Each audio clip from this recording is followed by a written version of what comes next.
దేనికైనా విలువ కట్టచ్చు, కానీ తల్లి విలువ మాత్రం మనం కట్టలేము. అటువంటి తల్లి వృద్ధాప్యంలో చాలా సుఖంగా సంతోషంగా ఉండాలి, కానీ మరి కొంతమంది పిల్లల వలన మరి బాధపడుకుంటూ ఇబ్బందులు పడుతున్నారు. అందుకే మన ముఖ్యమంత్రి గారు రేవంత్ రెడ్డి గారు, అదేవిధంగా మన కేబినెట్ మంత్రులందరూ కూడా చేయూత కార్యక్రమం ద్వారా పెన్షన్ ప్రతి ఒక్కరికి పెన్షన్ ఇవ్వడం ఆదుకోవడం జరుగుతుంది. ఆ పెన్షన్ తీసుకున్నప్పటికీ కూడా కొంతమందికి ఇబ్బంది వస్తున్నాయి. కొంతమంది పిల్లలు ఆ పెన్షన్ తీసుకొని పోవడం, మళ్ళీ ఆమెను అదే విధంగా ఉంచడము, రకరకాల ఇబ్బందులు అక్కడ కూడా ఉన్నాయి. కాబట్టి ఇలాంటి ఆశ్రమం వచ్చినప్పుడు చాలా ఉపయోగపడుతుంది. అది కూడా ఈ ఆశ్రమం చూస్తే నాకు చాలా లక్ష్మి గారికి కానీ మా రాజగోపాల్ అన్న గారికి కానీ చాలా ధన్యవాదాలు చేస్తున్నా. ఇది ఒక ఆశ్రమం లేదు. గవర్నమెంట్ స్కూల్స్, గవర్నమెంట్ ఆశ్రమాలు వేరే రకంగా ఉంటాయి, కానీ ఈ ఆశ్రమం మంచి ఒక 5 స్టార్ హోటల్ లాగా నిర్మాణం చేయబడింది. దీన్ని అర్హులైన వాళ్ళకి, ఎవరైతే బాధలో ఉన్నారో, ఎవరైతే వృత్తులో అనాథంగా ఉన్నారో అటువంటి వారికి అవకాశం ఇచ్చి అడ్మిట్ చేసుకొని వారికి సేవ చేయడం చాలా గొప్ప విషయం. ఈ డే ఈ రోజు ఇది వచ్చింది అంటే, ఈ రోజు నాకు మార్నింగ్ గత 2-3 డేస్ నుండి ఎంత సంతోషం అనిపిస్తుంది అంటే, ఎంతో కాలంగా 5 సంవత్సరాలకి వెళ్ళి ఎదురు చూస్తున్నాం. యాక్చువల్గా 2017లో కట్టాలనుకున్నాము, కొంచెం డిలే అయింది. కరోనా డిలే అయింది, కట్టినాక కూడా కరోనా తోటి కొంచెం డిలే అయిపోయి ఓపెనింగ్ అనేది ఈ మంచి రోజు ఈ రోజు ఇది జరిగింది. చాలా సంతోషం అనిపిస్తుంది. ఈ రోజు దగ్గరికి వచ్చినందుకు ఈ రోజు తప్పకుండా నేను మీ అందరికీ ఒకటే చెప్తున్నాను, ఎన్నో సమస్యలు ఉంటాయి పెద్దవాళ్లకు, కానీ నేను రాజగోపాల్ రెడ్డి గారు ఈ వృద్ధులకు, ఎవరు కూడా వృద్ధులు అనుకో, మేము మా తల్లులు అనుకోండి, మేమిద్దరము, ఆయన ఒక కొడుకులాగా, నేను ఒక కోడల్లాగా, బిడ్డలాగా ఉండి వీళ్ళందరికీ సేవ చేయాలని చెప్పి అనుకుంటున్నాను.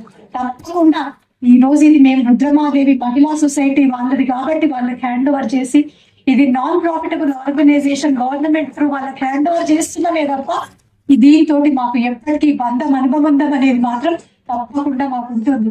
మా అందరికీ కూడా ఆ భగవంతుని ఆశీస్సులు, మా ఫ్యామిలీ అందరికీ కూడా భగవంతుని ఆశీస్సులు ఉండి మేము తప్పకుండా ఈ కార్యక్రమాన్ని వీళ్ళందరికీ మంచి సేవ చేసుకునే భగవంతుడు మాకు ఇస్తాడని చెప్పి నేను కోరుకుంటున్నాను. తప్పకుండా ఆశిస్తున్నాను. నేను అందరికీ ఆర్థిక భారం పడకూడదని ఉచిత బస్సు ప్రయాణం పెట్టడం జరిగింది. మీరు ఒక 20 సార్లు హైదరాబాద్ కో, హనుమకొండకో, మరి జనగాంకో ప్రజల నుంచి వస్తుంటే పెరిగిన ధరల రీత్యా గతం నుంచి మీకు బస్సుల రేట్లు కూడా విపరీతంగా పెరిగింది. బస్సులు ఎక్కేది ఎవరంటే ఎక్కువ మంది పేదోళ్ళే ఎక్కుతాం 100%. మరి వాళ్ళకు భారాన్ని తగ్గించాలని కూడా ఉచిత బస్సు ప్రయాణం. ఇవాళ ఇళ్ళ కరెంట్ గాని, గ్యాస్ గాని, ఇవన్నీ కూడా ఇబ్బందులు లేకుండా ఉండడం కోసం ఫస్ట్ మహిళలకు ఇచ్చినటువంటి గ్యారంటీ స్కీమ్సే అమలు చేసి మిమ్మల్ని ఆర్థికంగా బలోపేతం చేస్తే మీరు కుటుంబాలను బాగా చూసుకుంటారు. కుటుంబాలు బాగుంటే ఆ పిల్లలు బాగా చదువుకుంటారు. పిల్లలు బాగా చదువుకొని ఉద్యోగాలు చేస్తారు, దేశానికి ఉపయోగపడతారు, ఇంటికి ఉపయోగపడతారు, నలుగురికి సేవ చేస్తారు. కాబట్టి మన గవర్నమెంట్ కూడా మహిళల మీదనే ఎక్కువ ఫోకస్ పెట్టి మహిళా సంఘాలని బలోపేతం చేయడం. మీ దగ్గర ఇవాళ 100 కోట్ల టర్నోవర్ ఉందంటే మరి 20 ఏళ్ళ 30 ఏళ్ళ మీ యొక్క గతాన్ని మీరు చెప్పుకోవడం జరిగింది. కాబట్టి మీ యొక్క రుద్రమాదేవి సొసైటీ మా అందరికి కూడా ఆదర్శం. మీ యొక్క సక్సెస్ స్టోరీస్ ని కూడా రాష్ట్రం అంతా కూడా విస్తరింప చేయడం కోసం మీరు ఎలా విజయాలు సాధించారో మన మహిళా శిశు సంక్షేమ శాఖ ద్వారా కూడా మీ విజయాలను తీసుకొని అంతటా మీ యొక్క విజయం భరించే విధంగా మరి మీ అనుభవాలను కూడా తీసుకుంటామని తెలియజేస్తూ, ఇక్కడికి వచ్చినటువంటి అక్కలకు, అన్నలకు, పెద్దలకు, వేదిక మీద ఉన్న పెద్దలకు, ముఖ్యంగా కోమటిరెడ్డి కుటుంబ సభ్యులందరికీ కూడా పేరు పేరున హృదయపూర్వక ధన్యవాదాలు, నమస్కారాలు తెలియజేస్తూ, మరి రాజగోపాల్ అన్న, వారి కుటుంబ సభ్యులు, మరి సుగుణమ్మ, వీరందరూ కూడా సంతోషంగా ఉంటూ మరిన్ని ఇలాంటి సేవా కార్యక్రమాలు ఈ రాష్ట్రానికి విస్తరింపజేసి వారి యొక్క గొప్పతనాన్ని మరింత ప్రజలకు చేరే విధంగా ఖచ్చితంగా ఉంటాయని ఆశిస్తూ వారికి ప్రత్యేక ధన్యవాదాలు, నమస్కారాలు. చాలా మంది జీవితంలో కోట్లు ఉంటాయి, కానీ కష్టంలో ఉన్న వారికి ఆవగింజంత అవతల వారికి సహాయం చేసే మనసు మాత్రం ఉండదు. కాబట్టి సహాయం చేయడంలో నిలువెత్తు నిదర్శనం ఇక్కడ మనకు కనబడుతుంది కోమటిరెడ్డి కుటుంబం నుంచి. అది ఇప్పుడే కాదు, ఎప్పుడు కూడా అనేక సార్లు మేము కూడా చూసినాము. రాజకీయాలనే కాకుండా ఓడినా గెలిచినా ప్రజల మధ్య ఉంటూ ప్రజలకు ఏ కష్టం వచ్చినా మేము ఉన్నామని ఆ కుటుంబంలో పెద్ద కొడుకులాగా పెద్ద కూతుర్లలాగా సహాయం చేయడం అనేది మాకందరికి కూడా స్ఫూర్తిదాయకం. లక్ష్మి గారి గురించి చెప్పాలంటే మా ములుగు ఆడబిడ్డ, అన్న మా ములుగు అల్లుడు. కాబట్టి తప్పకుండా మరి నాకు కూడా గర్వంగా ఉంటది.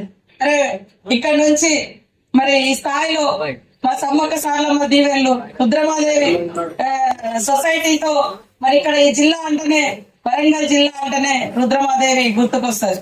అట్లా ఎంతో మంది రుద్రమాలు ఈ రోజు ఇక్కడ ఉండి మరి ఈ యొక్క పెద్దల ఆశ్రమం, వృద్ధాశ్రమం అంటే అయ్యో మేము ఇదా అనే ఫీలింగ్ కాకుండా పెద్దల ఆశ్రమమే అంటే బాగుంటదేమో నా భావన.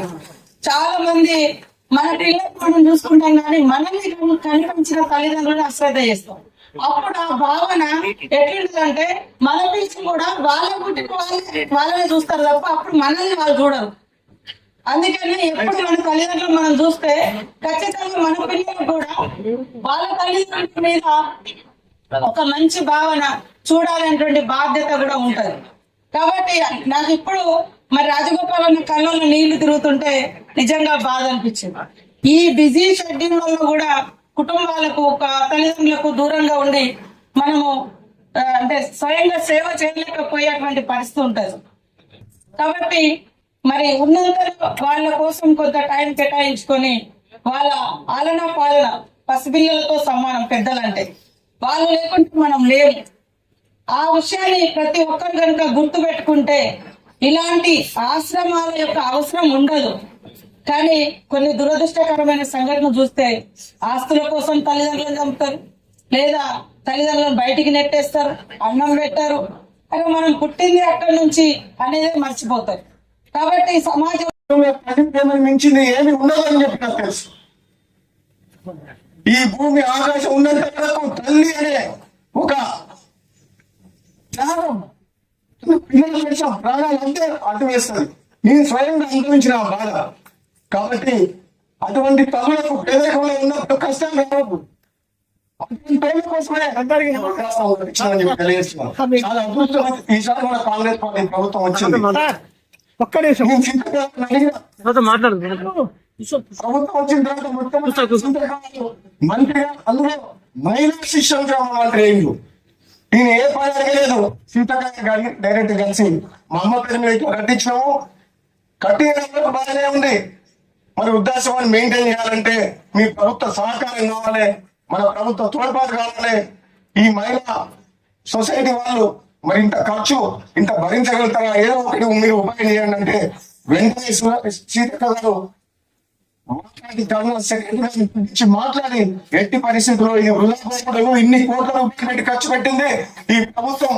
ఎన్జిఓ సహకారంతో మహిళా సొసైటీ ప్రోగ్రామ్ అదే పూర్తి సహకారం నుంచి నడిపిద్దామని చెప్పి బాధ్యత జరిగింది. ఆ రోజు నుంచి 2 నెలల నుంచి ఎదుర్కొస్తున్నాం. మామూలుగా అయితే దాదాపు సొసైటీ సభ్యులు మా ముందు మహిళలు కూడా చాలా మంది వస్తామని చెప్పారు. మీరు అమ్మ పేరు మీద కట్టించిన సొసైటీ చూస్తాము వస్తాం సార్ అని చెప్పమని చెప్పారు. కానీ ఎలక్షన్ కోడ్ దగ్గరికి వచ్చింది. 12వ తారీఖున ఎలక్షన్ కోడ్ వస్తుంది, టైం తక్కువ ఉంది, మరి ఇప్పుడు సమయం కూడా లేదు అని చెప్పి ఒక చిన్న ప్రోగ్రామ్ 2-3 మందికి పర్మిషన్ చేసింది. లేదంటే ఒక కనీసం సొసైటీ వాళ్ళే 20,000 మంది ఉన్నారు. మా నియోజకవర్గం మొత్తం వస్తామని చెప్పిండు. 50,000 మంది వచ్చింది.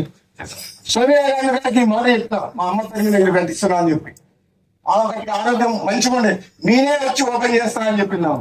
మీరు మంచి పని చేస్తున్నారు అని చెప్పి. కానీ ఈ రోజు మనందరికి తెలంగాణ ఆడపడుచులకు సీతక్క ఈ రోజు తెలంగాణ రాష్ట్రంలో ఒక మహిళ ఎవరైనా ధైర్యం ఉన్నారంటే పోరాటం ప్రజల పక్షాన పోరాటం చేస్తుంటే అసెంబ్లీలో ఇప్పుడు కానీ 24 గంటలు నిద్ర ఆరాలు మాని పొద్దున్న లేస్తే ప్రజా సమస్య మీద పోరాటం చేస్తున్న ఒక మహిళ నాయకురాలు సీతక్క చేతుల మీకు ఈ ప్రారంభోత్సవం కావాలనేది చాలా అదృష్టం.